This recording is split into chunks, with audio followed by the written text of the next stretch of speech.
Les femmes comme moi ne sont pas censées se présenter à une élection, lançait Alexandria Ocasio-Cortez en introduction de sa première vidéo de campagne, intitulée Le courage de changer.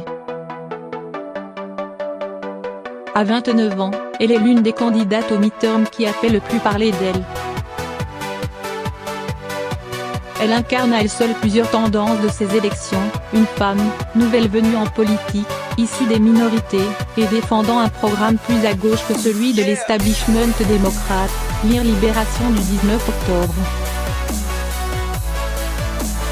Candidate au poste de représentante du 14e district de l'État de New York couvrant les du Bronx et le nord du Queens, au Congrès à Washington, elle a dû sa soudaine notoriété à sa victoire surprise lors de la primaire démocrate en juin, face à un cacique du parti, Joseph Crowley. Élu à la Chambre depuis 1999, celui-ci s'est malgré tout représenté pour un 11e mandat, cette fois sous l'étiquette du Working Family Party. Mardi, Ocasio-Cortez s'est largement imposée, avec plus de 78% des voix.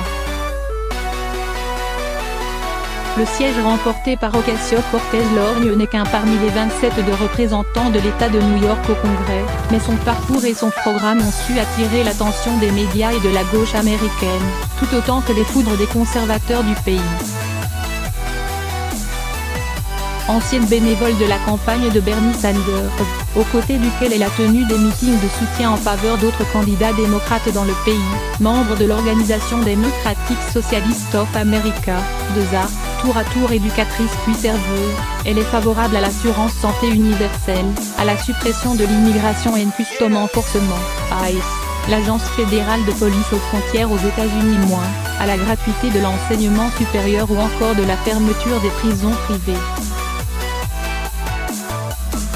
Superstar socialiste. Après l'avoir totalement ignoré lors de sa campagne pour la primaire démocrate, financée majoritairement par de petits donateurs individuels, à l'instar de celle de Bernie Sanders de cette élection, c'est le peuple contre l'argent, disait-elle dans son spot de campagne. Les médias américains ont eu tôt fait de la désigner superstar socialiste Vanity Fair, tueuse de géants démocrates New York Times, ou encore la latina du Bronx qui a défié la machine démocrate Remeuzcla. La candidate, qui n'a pas oublié leur indifférence originelle à son égard, ne donne que de très rares interviews et a plusieurs fois fermé l'accès de ses meetings aux journalistes. Mais son compte Twitter rend souvent compte de ses positions.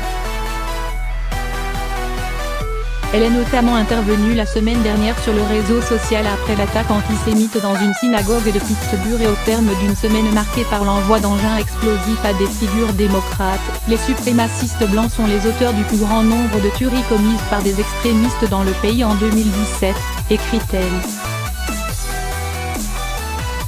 Il est temps d'appeler ces attaques à la bombe et ces tueries de masse par leur nom, des attaques terroristes.